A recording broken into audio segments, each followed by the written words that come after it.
Welcome back friends in सोपी English channel. सोपी English चॅनलमध्ये आपण स्पोकन इंग्लिश शिकत आहोत आणि तेही व्याकरणाशिवाय. व्याकरणाशिवाय स्पोकन इंग्लिश शिकायचं आहे म्हटल्यानंतर साहजिकच आहे स्पोकन इंग्लिश शिकण्यासाठी आवश्यक असलेल्या मूलभूत गोष्टींकडे लक्ष देण्याची गरज भासते आणि त्या अनुषंगानेच आपण काळांकडे आपलं लक्ष केंद्रित केलेलं आहे. आता काळांकडे आपलं लक्ष केंद्रित करण्याची गरज का भासते? कारण दैनंदिन जीवनामध्ये आपण जे कोणतीही भाषा असो, जी भाषा आपण बोलतो ती काळांवर आधारित असलेलीच बोलतो. अर्थातच आपण मराठी बोलत असताना या सगळ्या गोष्टींचा जास्त विचार करत नाही. पण जेव्हाही आपण बोलतो, तेव्हा आपण काळांच्या आधारेच बोलत असतो आणि म्हणूनच मी सर्वात प्रथम बेसिकमध्ये काळांकडे आपलं लक्ष केंद्रित केलेलं आहे. म्हणजेच आपण जर स्पोकन इंग्लिश शिकायचं आहे म्हटल्यानंतर आपल्याला काळांचा अभ्यास करणं गरजेचं ठरतं आणि म्हणून अतिशय आपण सध्या बेसिक स्तरावर आहोत आणि बेसिक स्तरावर आपण काळांचा अभ्यास करत आहोत आणि काळांचा अभ्यास करत असताना आपण काळांचा दैनंदिन जीवनामध्ये स्पोकन इंग्लिश बोलत असताना उपयोग कुठे कसा करावा, त्याचे सूत्र काय आहे, ते काळ कसे ओळखावे, हे सर्व आपण जाणून घेत आहोत. आणि त्या अनुषंगानेच आपण वर्तमान काळ शिकलो, वर्तमान काळाचे 4 उपप्रकार शिकलो आणि त्या 4 उपप्रकारांचे उपयोग कुठे कसे करावे हेही शिकलो. आता आपण भूतकाळाकडे आपला मोर्चा वळवलेला आहे आणि भूतकाळाकडे आपला मोर्चा वळवत असताना आपण साधा भूतकाळ, अपूर्ण भूतकाळ हे सुद्धा दोघंही काळ उपप्रकार पूर्ण केलेले आहेत. आजच्या ह्या व्हिडिओमध्ये आपण फळ्यावर मी तुम्हाला इथे पूर्ण भूतकाळ आणि पूर्ण भूतकाळाशी संबंधित असलेले उपयोग आणि ओळखण्याची पद्धत दिलेली आहे. ती समजून घेऊया काय आहेत ते. बघूया इथे. पास्ट परफेक्ट टेन्स म्हणजे पूर्ण भूतकाळ हे आपल्याला सर्वांनाच माहीत आहे. आता ह्याचे दैनंदिन जीवनामध्ये उपयोग कुठे कसा करावा ते आपल्याला बघायचं आहे. आता बघा बरं मी इथे लिहून ठेवलेलं आहे. भूतकाळात एका विशिष्ट वेळेच्या किंवा घटनेच्या अगोदर एखादी क्रिया पूर्ण झाली होती असे सांगण्यासाठी पूर्ण भूतकाळाचा उपयोग करतात. आता प्रत्येक एक शब्द बारकाईने समजून घ्या. व्हिडिओ थोडा मोठा होऊ शकतो कारण की आपल्याला जास्त उपयोग नाहीये. पूर्ण भूतकाळाचे केवळ 2च उपयोग आहेत. परंतु ते व्यवस्थित समजून घेणं खूप गरजेचं ठरतं. काय सांगताहेत बघा बरं?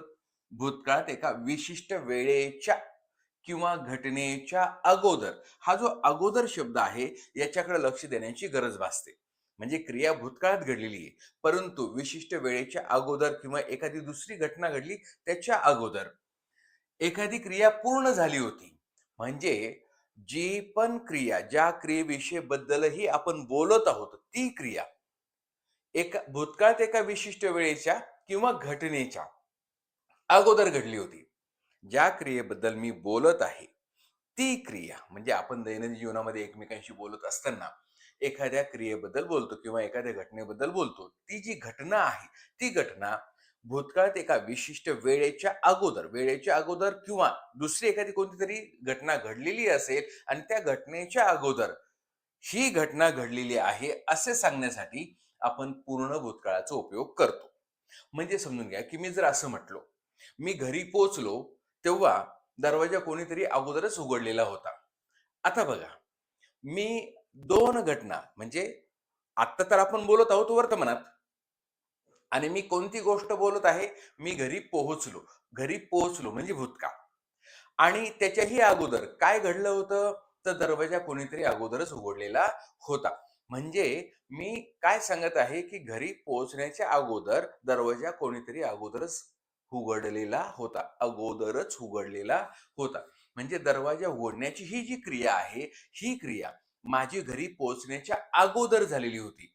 असं जर सांगायचं असेल, तर आपण पूर्ण भूतकाळाचा उपयोग करतो. अशी जी क्रिया आहे, ही सांगण्यासाठी म्हणजे हा जो अगोदर शब्द आहे, याच्याकडे बारकाईने लक्ष देण्याची गरज भासते.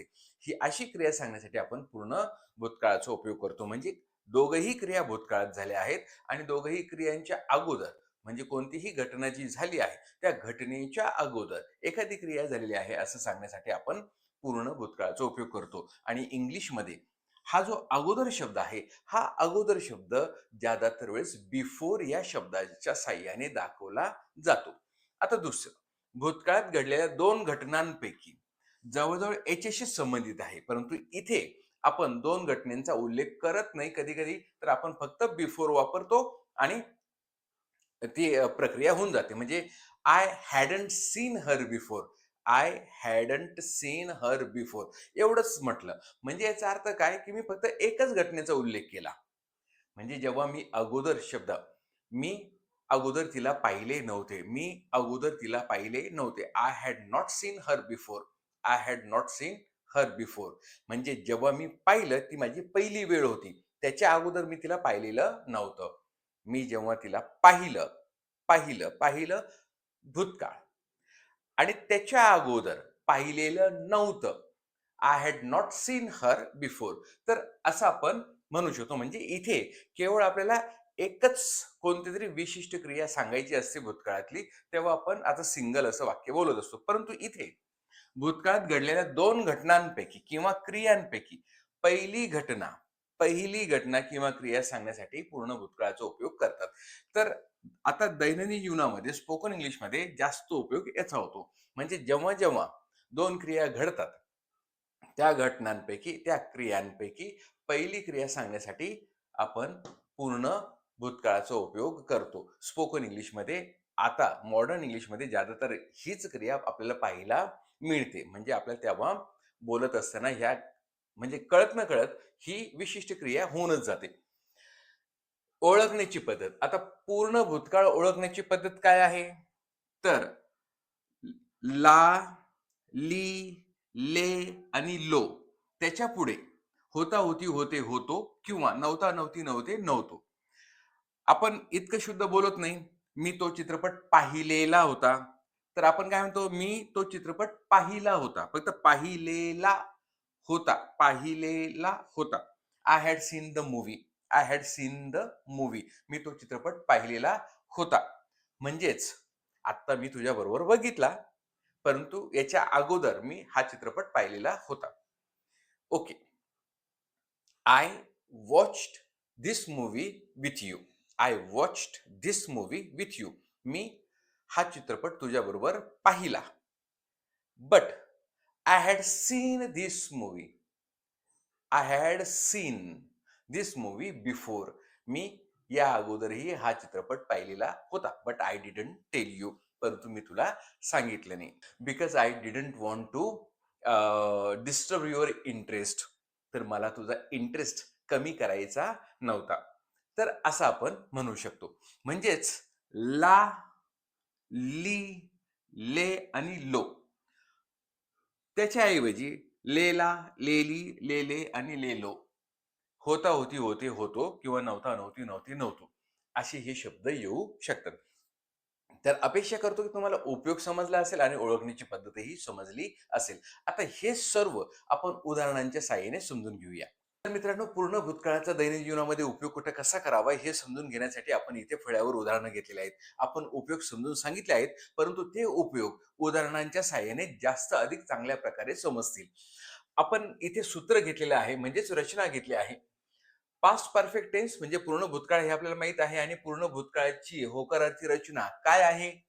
कर्ता, हॅड, क्रियापदाचे तिसरे रूप, क्रियापदाचे तिसरे रूप, कर्म आणि इतर शब्द. म्हणजे तुमच्या लक्षात आलं असेल की जेवढेही काळ आपण शिकत आहोत त्याच्यामध्ये हे 4 घटक आहेतच. कोणते 4 घटक? कर्ता, क्रियापद, कर्म आणि इतर शब्द. फक्त क्रियापदाचं रूप बदललं की काळ बदलतो. क्रियापदाचं रूप बदललं की काळ बदलतो आणि म्हणूनच आपल्याला या क्रियापदांच्या रूपाकडे लक्ष देण्याची गरज भासते. क्रियापदाच्या रूपावरून आपण सहज सांगू शकतो की हा काळ कोणता आहे. तर आता इथे बघा बरं, हॅड हा एकटा सहाय्यकारी क्रियापद आहे आणि एकटा सहाय्यकारी क्रियापद असलं की आपलं थोडंसं टेन्शन कमी होतं. का बरं? कारण की जसा कर्ता असेल त्याच्यानुसार आपल्याला सहाय्यकारी क्रियापद घ्यावं लागतं. म्हणजे ज्या काळांमध्ये 2 किंवा 2पेक्षा जास्त सहाय्यकारी क्रियापद असतील तेव्हा आपल्याला कर्त्याकडे बारकाईने बघावं लागतं की तो एकवचन आहे की अनेकवचन आहे.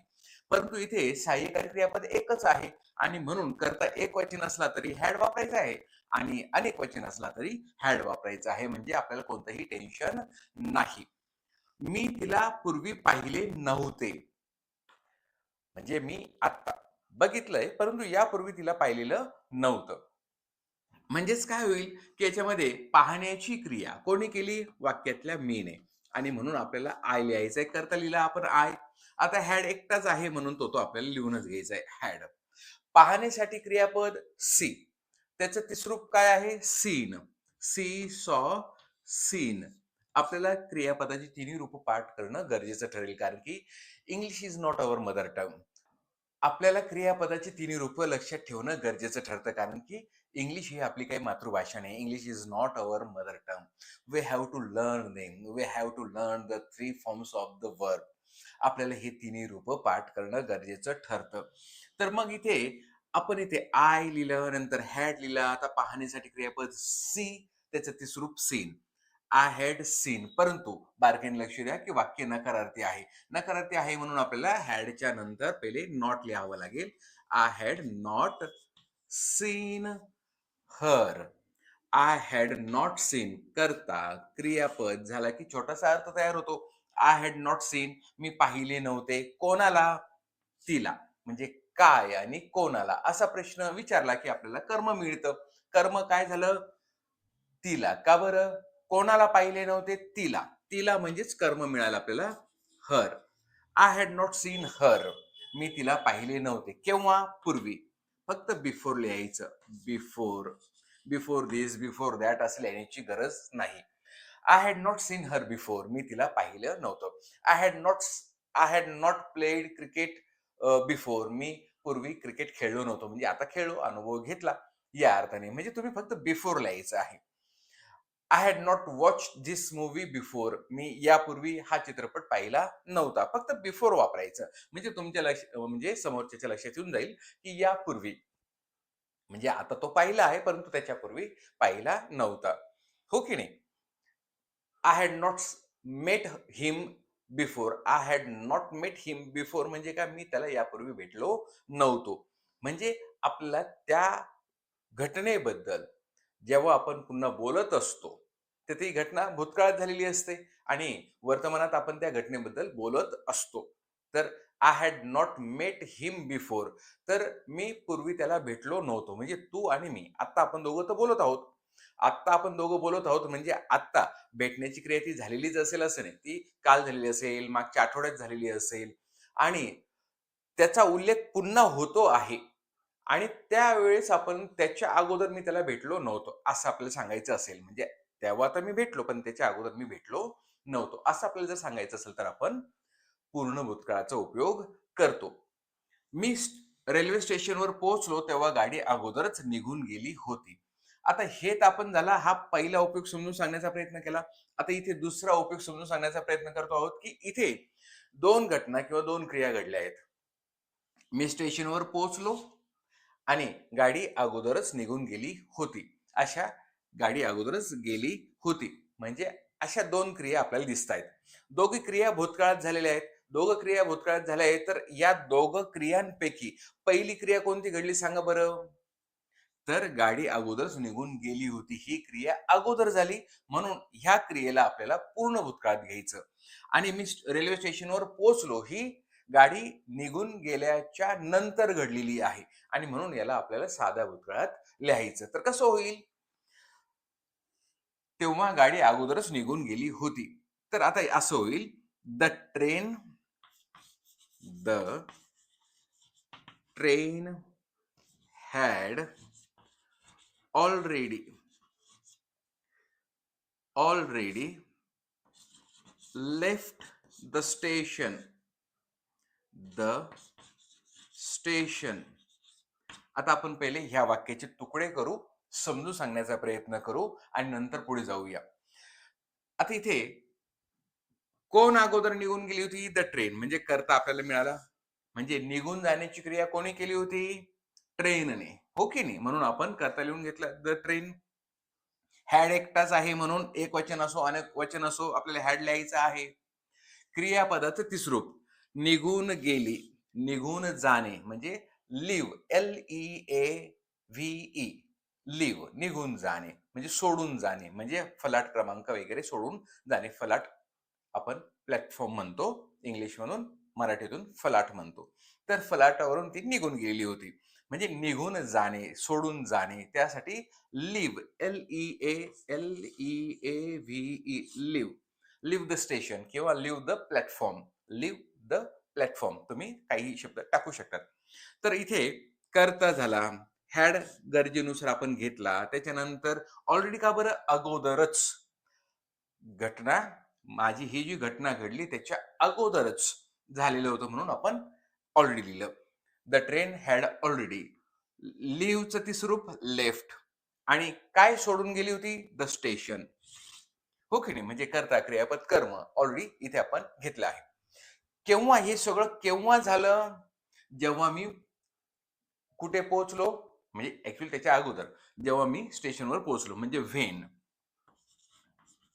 व्हेन मी रेल्वे स्टेशनवर पोहोचलो. पोहोचण्याची क्रिया कोणी केली? मी. When I reached the station, reached at the station. अशा प्रकारे आपण करू शकतो. म्हणजे तुमच्या असं लक्षात येईल, की जेव्हा 2 क्रियाबद्दल आपल्याला सांगायचं असेल, तर ह्या 2 क्रियांपैकी पहिली क्रिया पूर्ण भूतकाळात वापरायची आणि त्याच्यानंतर जी दुसरी क्रिया घडली ती साध्या भूतकाळात वापरायची. का बरं? की दोघी क्रिया भूतकाळात झालेल्या आहेत आणि दोघी क्रियांपैकी पहिली क्रिया पूर्ण भूतकाळात आणि दुसरी क्रिया साध्या भूतकाळात आणि दुसरी क्रिया व्हेनने जोडायची. दुसरी क्रिया कशाने जोडायची? व्हेनने जोडायची. When I reached at the station, comma, the train had already left the station. The station पुन्हा म्हणायचं नाही, तर इथं द प्लॅटफॉर्म म्हणू शकतात. When I reach the station किंवा reached at the station, comma. बोलताना कॉमा आपल्याला म्हणायची गरज नाहीये. आपण थोडासा पॉज घेणार. साहजिकच आहे. When I reached the station, the train had already left the platform. Left the platform.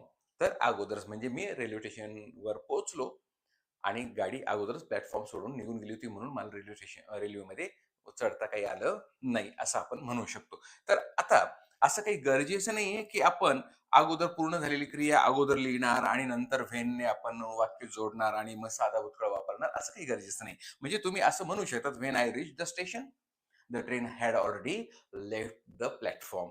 असं तुम्ही म्हणू शकतात. किंवा मग "the train had already left the platform when I reach the station." असं तुम्ही म्हणू शकतात. तर अपेक्षा करतो की हे तुमच्या लक्षात आलं असेल आणि जर व्हिडिओ आवडला असेल तर लाईक करा, शेअर करा आणि Facebookवर जर बघत असाल तर पेजला फॉलो करा आणि हो, सबस्क्राईब करायला विसरू नका. सबस्क्राईब करायला तुम्ही विसरून जात आहात. तर माझी अतिशय कळकळीची विनंती आहे की तुम्ही चॅनलला सबस्क्राईब करा, लाईक करा आणि हो, व्हिडिओ आवडला असेल तर तुमच्या मित्र-मैत्रिणींमध्ये आवर्जून शेअर करा.